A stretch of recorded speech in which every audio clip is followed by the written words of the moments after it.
I really wonder, when you look back, you've done a lot of different things. I guess through filmmaking, you can look into various fields and that you're interested in, and it gives you a certain type of possibilities. But when you sum it up, when you look into the past, why would you say you do what you do? That's a very good question. I would say that even as a teenager, I had the sense that I was living in a false reality. So meaning, like, I remember when I went to high school that it was a little bit like I was in a Walt Disney movie where full of facades. And I even think that many people's human personalities are a little bit like facades because we've been giving these cliche ways of being and ways of living. And so I became hungry for the awareness that there was more. And I really think there is more. I mean, I'm not talking just about hypnosis. I mean, I bet this has happened to you as well, since sort of pursuing paradigm shifts. So you realize, I mean, I could go on about ayahuasca. That's a whole other paradigm. You know, plant medicine, a whole other paradigm. Aliens, a whole other paradigm. So I think that that's what really motivated me. And I think my father was a scientist, a physicist, and I think I might have inherited some search for truth. Or for me, I don't know if this is the same for you, that I felt like the search for truth actually makes my world safer. That it should work out to be a better world for me and maybe my people, my family, that kind of thing, if things are known, things are understood. I've seen this with the pandemic. One of the frightening parts of the pandemic, I don't think it's as bad in Europe, but here in America, there's a lot of if you look at the history of pandemics, there's a part that people aren't talking about, which is the weird scapegoating behavior. So throughout pandemics, they were always burning people at the stake during the pandemic. Why? Because they would blame the pandemic on the guy with the weird house, or the people with the darker skin, and those people would die. And now it's not that bad now, thankfully, but you do see the similar pattern where always somebody needs to be blamed.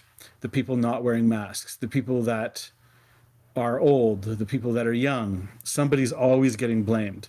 And I actually think that is part of the pandemic. So the last thing I would say is that us understanding this, what I've also seen is that I've confronted some people I've accused them of using scapegoating behavior. And I actually have seen them correct their behavior right away. They go, yeah, they kind of snap out of it and go, whoa, what was I doing there? And so it's one of the interesting areas where awareness can make a big difference.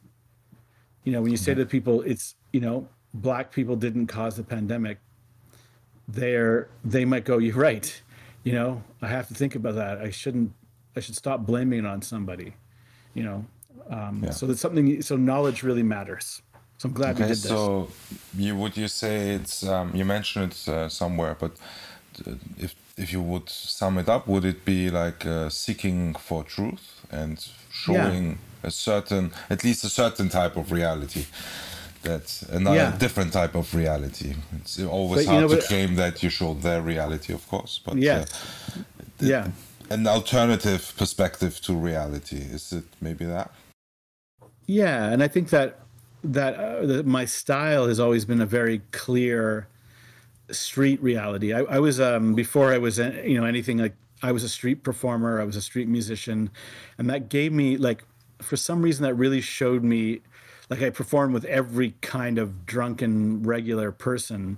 So I sort of have a sense of the guy on the street, the man or woman on the street. And I like that. I like that I can speak to everyone about things that might be quite abstract or quite scientific. And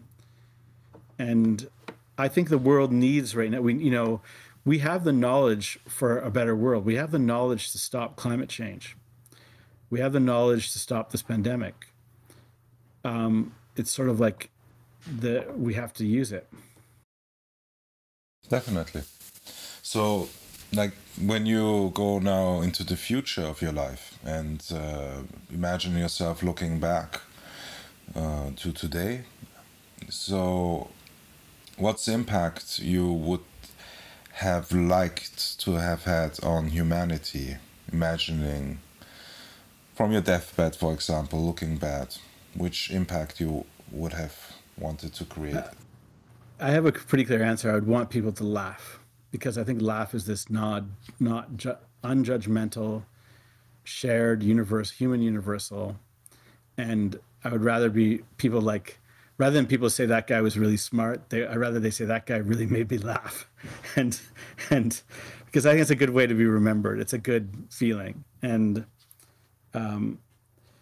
you know, I'm worried about the way the world is going. I think we'd have to do a whole other podcast. The world is not, I think a lot of us aren't feeling it's going in a good direction, but I think there, like I said, is I think the reason why you do this and what you do and I do what I do is that sharing important information makes the world better.